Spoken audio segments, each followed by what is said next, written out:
സർവശക്തനാകുന്ന ദൈവത്തിന്റെ വലിയ തിരുനാമത്തിന് മഹത്വമുണ്ടാകട്ടെ. ഈ ദേശവാസികളായിരിക്കുന്ന സകല സഹോദരി സഹോദരന്മാരെയും ഈ കൂട്ടായ്മയിലേക്ക് ഞാൻ സ്നേഹപൂർവ്വം സ്വാഗതം ചെയ്യുന്നു. ലോകം ഒന്നേ ഉള്ളൂ. ലോകത്തിൽ മനുഷ്യരുണ്ട്. എല്ലാ മനുഷ്യർക്കും ഒരു രക്തമാണ് ചുമന്ന രക്തം.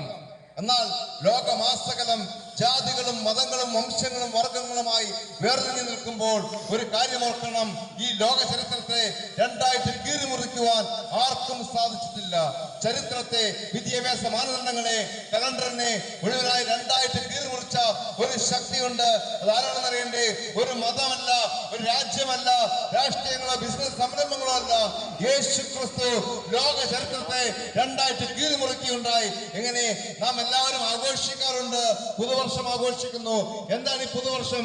2025 എന്ന് പറയുമ്പോൾ AD 2025 എന്ന് വെച്ചാൽ ഇതിനു മുമ്പ് ഒരു BC ഉണ്ട്.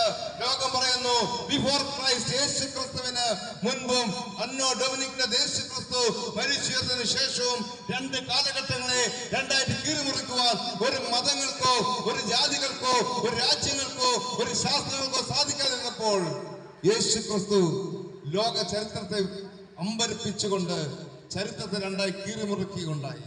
ആ യേശു ക്രിസ്തു ജനിച്ചത് ലോകത്തിലെ സകല മാനവരാശിയുടെയും രക്ഷയ്ക്ക് വേണ്ടിയാ. പാപികളാകുന്ന നമ്മൾ മരിക്കും നിശ്ചയം. ജനിച്ചാൽ ഉറപ്പുണ്ട്, ജനിച്ചാൽ എന്നായാലും നീ മരിച്ചിരിക്കും. മനുഷ്യർ ജനിച്ചിട്ടുണ്ടെങ്കിൽ മരണം ഉറപ്പാണ്. എന്നാൽ മരണശേഷം ഒരു ജീവിതമുണ്ട്, കർത്താവിന്റെ വരവുണ്ട്, കാഹളനാദമുണ്ട്. ലോകം മുഴുവനും തെളിയിച്ചുകൊണ്ടേയിരിക്കുകയാ. സംഭവ വികാസങ്ങളെല്ലാം വേദപുസ്തകം പറഞ്ഞത് മാത്രമാണ്. വേദപുസ്തകം ലോകത്തില് ഏറ്റവും കൂടുതൽ വിൽക്കപ്പെട്ട ഒരൊരു പുസ്തകമേ ഉള്ളൂ. വേദപുസ്തകം ഏറ്റവും കൂടുതൽ അച്ചടിക്കപ്പെട്ട ഒരൊരു പുസ്തകമേ ഉള്ളൂ. വേദപുസ്തകം ഏറ്റവും കൂടുതൽ ഭാഷകളിൽ വിവർത്തനം ചെയ്യപ്പെട്ട ഒരൊരു പുസ്തകമാണ് വേദപുസ്തകം. വേദപുസ്തകം വിവർത്തനം ചെയ്യുന്നതിന്റെ ഒരു 10-1 പോലും മറ്റൊരു മതഗ്രന്ഥങ്ങളോ രാഷ്ട്രീയ ഗ്രന്ഥങ്ങളോ ചരിത്രങ്ങളോ വിവർത്തനം ചെയ്യപ്പെട്ടിട്ടില്ല. എന്ന് വെച്ചാൽ വേദപുസ്തകത്തിന് എന്തോ ഒരു പ്രത്യേകതയുണ്ട്. എന്താണ് ഈ വേദപുസ്തകത്തിന്റെ പ്രത്യേകത? ലോക ചരിത്രത്തെ കീറിമുറിച്ച വേദപുസ്തകം പറയുന്നതെല്ലാം സംഭവിച്ചുകൊണ്ടേയിരിക്കുകയാണ്. ഞാൻ ക്രിസ്ത്യാനിയെ ജനിച്ചു വളർത്തപ്പെട്ട ഒരു വ്യക്തിയാണ്. കാരണം എന്റെ വീട്ടില് സമുദായ ക്രിസ്ത്യാനിയായിരുന്ന എന്റെ വീട് തിരുവല്ല മാവേലിക്കരയാണ്.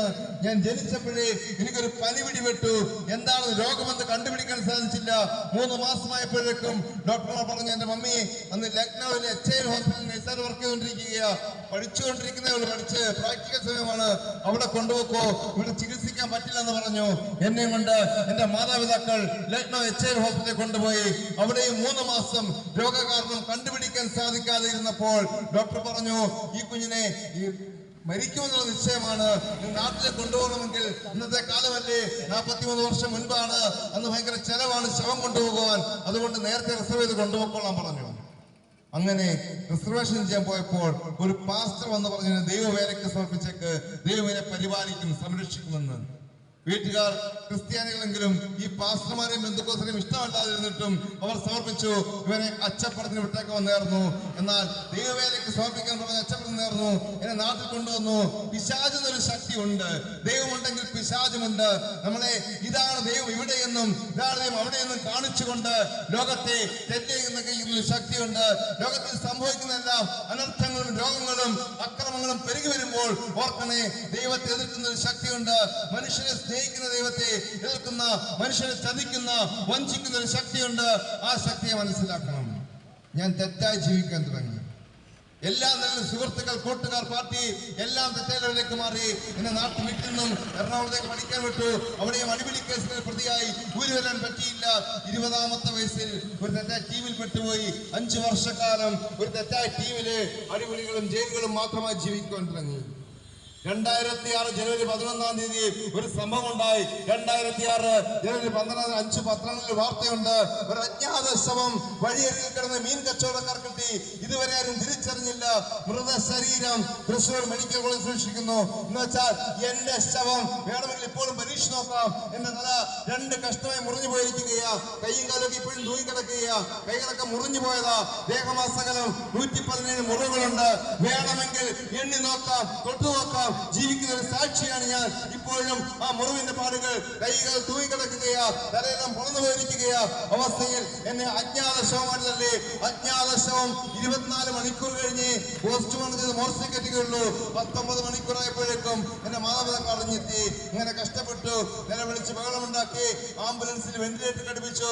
തൃശ്ശൂരിൽ നിന്നും എറണാകുളം വഴി കോട്ടയം വരെ അനവധി ആശുപത്രി കൊണ്ടുകയറുകയുണ്ടായി. എങ്ങും എടുത്തില്ല. അവസാനം ഒരു പ്രൈവറ്റ് മെഡിക്കൽ കോളേജ് അഡ്മിറ്റ് ചെയ്തു. 4 മാസക്കാലം എല്ലാം നഷ്ടപ്പെട്ടു. വീടും വസ്തുവും പാത്രങ്ങളും വിറ്റു. അപ്പൊ അവർ പറഞ്ഞു, ഇനിയും കൊണ്ടുപോക്കോ, വീട്ടിൽ കൊണ്ടുപോയാൽ മതി. കാശെല്ലാം തീർന്നപ്പോൾ വീട്ടിൽ കൊണ്ടുപോയാൽ മതി. വീട്ടിൽ കൊണ്ടുപോയി 4 മാസം വീട്ടിൽ കൊണ്ട് 8 മാസം ബോധമൊന്ന് ചാവാൻ ശ്രമിച്ച ഞാൻ. കാരണം എന്റെ പേരില് കേസുകള്, കൊലപാതക ശ്രമം കേസുകൾ കിടക്കുക, ലോകം ശപിക്കുകയാ. ഞാൻ ചാവാൻ നോക്കി ചാവുന്നില്ല. എനിക്ക് ഒരു പാസ്റ്റർ എന്ന് പറഞ്ഞതാ, മോനെ ദൈവം നിന്നെ അനുഗ്രഹിച്ചതാ. പാസ്റ്റർമാരെ ഇഷ്ടമില്ലാത്ത ഞാൻ, വീട്ടിൽ കയറ്റാത്ത എന്റെ വീട്ടിൽ വന്ന് കയറിയ പാസ്റ്റർ പറഞ്ഞു, ദൈവം നിന്നെ അനുഗ്രഹിച്ചതാ, നീ ഭാഗ്യവാനാ, നീ വേദപുസ്തകം വായിക്ക്, യേശു അത്ഭുതങ്ങൾ ചെയ്യും, ലോകം മുഴുവനും നിന്നെ യേശു ഉപയോഗിക്കാൻ പോകണമെന്ന്. ആദ്യം ഇഷ്ടപ്പെട്ടില്ലെങ്കിലും അവസാന പ്രതീക്ഷയായി വേദപുസ്തകം വായിക്കാൻ തുടങ്ങി. ഞാൻ പറഞ്ഞല്ലോ, വേദപുസ്തകം ജീവിക്കുന്ന ഒരു ശക്തിയാ, അത്ഭുതങ്ങൾ മാത്രം ചെയ്യുന്ന സത്യമാണ് വേദപുസ്തകം. ഈ വേദപുസ്തക വായന കൊണ്ട് ഞാൻ ആയിരിക്കുകയാണ് ഞാൻ. നാം ജീവിതമാകുന്ന ഒരു പടകിൽ യാത്ര ചെയ്യുന്ന ലോകത്തിലെ എല്ലാ ജാതി മതങ്ങളും കേൾക്കട്ടെ, ഒന്ന് മനസ്സിലാക്കണേ. അനുഭവിച്ചൊരു സത്യമാണ് ഞാൻ. ലോകം വിളിച്ചു പറയുന്നു, യേശു ജീവിക്കുന്ന ദൈവമാണ്. യേശു ക്രിസ്തു ലോകത്തിലെ പാപികളെ രക്ഷിക്കാൻ വേണ്ടി വന്നിരിക്കുകയാ. നിങ്ങൾ പാപികളാണോ? കഷ്ടമുണ്ടോ? രോഗമുണ്ടോ? കടത്താൽ ഭാരപ്പെടുന്നുണ്ടോ? പ്രതികൂലങ്ങളും പ്രയാസങ്ങളും അനുഭവിക്കുന്നുണ്ടോ? യേശു നിങ്ങളെ വിളിക്കുകയാ. നിങ്ങൾ ജാതി മാറണ്ട, മതം മാറണ്ട, ഹൃദയം മാത്രം അറിയാൻ മതി. ഹൃദയത്തിന് വ്യത്യാസം ഉണ്ടാകട്ടെ. ഹൃദയത്തില് നിങ്ങൾ പാപിയാകുന്ന നിങ്ങളുടെ ഹൃദയത്തിലേക്ക് യേശു ഇറങ്ങി വന്ന് വസിക്കാൻ തയ്യാറായിരിക്കുകയാ. ഞാനും മഹാപാപിയായിരുന്നു, തെറ്റുകൾ മാത്രം ചെയ്ത് ജീവിച്ചവൻ, എല്ലാവിധ മോശമായ സ്വഭാവങ്ങളുള്ളവൻ. എന്നാൽ യേശുവിനെ രക്ഷകനായി ഹൃദയത്തെ സ്വീകരിച്ചപ്പോൾ വ്യത്യാസമുണ്ടായിരിക്കുകയാ. യേശു ക്രിസ്തു ജീവിക്കുന്നതിന് തെളിയിക്കുവാൻ വാക്ക് പറഞ്ഞതുപോലെ യേശു എന്നെ ഉപയോഗിച്ചുകൊണ്ടേയിരിക്കുകയാ. ദൈവകൃപയാൽ ലോകത്തിൽ ആകമാനമായ ഇന്ത്യയിലെ 7 സംസ്ഥാനങ്ങളിൽ കൺവെൻഷൻ പ്രസംഗ അവസരം ഒരുക്കിയിരിക്കും. അങ്ങനെയെങ്കിൽ പടകാകും നിങ്ങളിലേക്ക്. യേശു ക്രിസ്തു ഒരു പടകിൽ യാത്ര ചെയ്തു. ഭൂമിയിൽ മനുഷ്യനായി വന്നപ്പോൾ ഒരു പടകിൽ യാത്ര ചെയ്തു. ശിഷ്യന്മാർ കൂടെയുണ്ട്. യേശു കുറങ്ങിപ്പോയി. കടല് ആകെ ഇളകി മറിഞ്ഞു. കാറ്റാഞ്ഞു വീശി. ഓർക്കണേ, കാറ്റിനെ നിയന്ത്രിക്കുവാൻ ഒരു മനുഷ്യനോ സയൻസിനോ ഇതുവരെ കഴിഞ്ഞിട്ടില്ല. മുന്നറിയിപ്പ് തരും, കാറ്റടിക്കാൻ സാധ്യതയുണ്ട്, അതിനാൽ മത്സ്യബന്ധനക്കാർ കടലിൽ പോകരുത്, കടലിറങ്ങി മറിയാൻ സാധ്യതയുണ്ട്. അതുകൊണ്ട് നിവാസികൾ സുരക്ഷിതത്വം നോക്കണം. സംരക്ഷിക്കാനോ കരുതുവാനോ ഒരു ശക്തിക്കും 21-ാം നൂറ്റാണ്ടിൽ പോലും സാധിക്കാത്ത അവസ്ഥയിൽ യേശു കടലിറങ്ങി മറിയുമ്പോൾ എഴുന്നേറ്റ് വാക്ക് പറഞ്ഞു, കടലെ ശാന്തമാകുക, കാറ്റ് അടങ്ങുക. അവിടെ ഒരു ശാന്തതയുണ്ട്. എന്ന് വെച്ചാൽ ദേശവാസികളെ, കരയുന്നവരെ, ദുഃഖിക്കുന്നവരെ, വേദനിക്കുന്നവരെ ഒരു കാര്യം മനസ്സിലാക്കുക. യേശു ക്രിസ്തു നിങ്ങളുടെ ഹൃദയത്തിൽ സ്വീകരിക്കാൻ നിങ്ങൾ തയ്യാറാണെങ്കിൽ, യേശു ജീവിക്കുന്നതെന്ന് അംഗീകരിക്കാൻ തയ്യാറാണെങ്കിൽ, ആ യേശു നിങ്ങളുടെ കഷ്ടങ്ങളെ മാറ്റുവാൻ പോകുക. ഒരു ശാന്തമായ അവസ്ഥ. വേദപുസ്തകം പറയുന്നു, ഞാൻ ലോകത്തിന്റെ സമാധാനം, ഞാൻ ലോകാവസാനത്തോളം നിന്നോട് കൂടെ വസിക്കുമെന്ന്. നിനക്ക് ആരുമില്ല, നിനക്ക് പ്രതികൂലമുണ്ടോ, കടത്തിലാണ്, കഷ്ടത്തിലാണ്, സഹായിപ്പാൻ ആരുമില്ലാതിരിക്കുമ്പോൾ, എതിർക്കുവാനും കല്ലെറിയുവാനും അനേകരുള്ളപ്പോൾ ഒന്ന് മനസ്സിലാക്കുക, യേശു ക്രിസ്തു നിന്നെ സ്നേഹിക്കുന്നു. ജീവിക്കുന്ന സ്നേഹമാകുന്ന യേശു നിന്നെ അനുഗ്രഹിക്കുവാൻ, നന്മയിലേക്ക് നയിക്കുവാൻ ആഗ്രഹിക്കുന്നു. മാത്രമല്ല, ഈ ഭൂമിയിൽ 70 ഏറെയായാൽ 80 മാത്രം, 100 വയസ്സ് വരെ നീ ജീവിച്ചേക്കാം, പക്ഷെ മരണം ഉറപ്പാണെന്ന്